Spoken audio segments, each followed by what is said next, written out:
Hello everyone and welcome back. For May, the Take 5 action is to go into the family tree, filter on some photos and stories of your ancestors and to learn more about them. So as Dak Prescott would say, here we go. Click on your family tree app on your phone. If it's not showing the tree, bottom left icon which says tree, click on that. It will then show you your tree. Then you want to hit the filter button above the more options, it's a little colored circle. When you click on that, it brings up the filter options. Make sure you're looking at your fan and also make sure that you've selected 7 generations so that you can see the maximum number. Now, what you want to do is pick one of these options. So you have default, birth country, sources, stories, photos, research help, and ordinances. So what you want to view is both stories and photos. So click on stories. When you click on stories, the color will indicate the number of stories those ancestors have attached to their memories. If you click on photos, you'll see how many photos have been attached as well.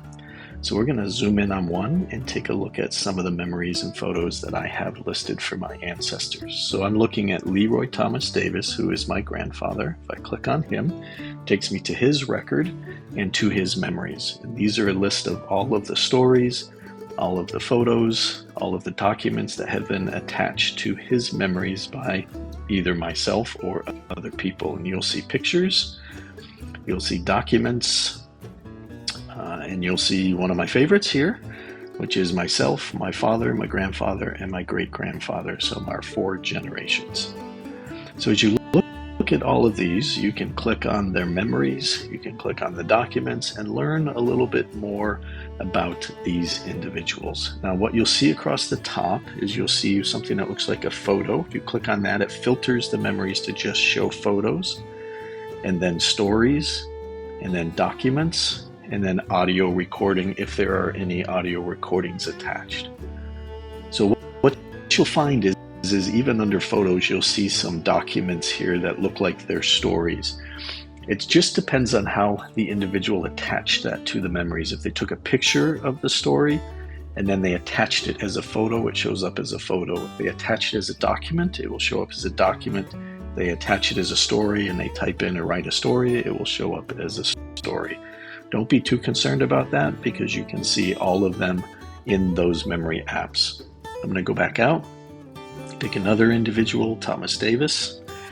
It takes me to his memories, and you'll see there's fewer items here, but I can still learn some things about this individual. His story here tells me about his immigration to the United States from England. It has a picture of the family store that they ran. And then you have a picture of Thomas Davis, who looks like he could be on The Wizard of Oz as one of the Lollipop Guild. As you go back out, you can pick other individuals and again look at those memories and see those pictures and learn more about your ancestors. Now, if you don't have any listed, either as stories or photos, maybe there hasn't been anybody who's attached those. Your task will be to find stories and photos and attach those to the records of your ancestors for you and for others. Also, you'll want to make sure that you continue to attach stories, pictures, documents to your own record so that in the future your children and your children's children will be able to look at and see pictures of you and stories about you throughout your life. And that's it. It's that simple. Take an opportunity to just look at and explore all of your ancestors and see what other individuals have attached as stories and photos. Learn about those ancestors and share those with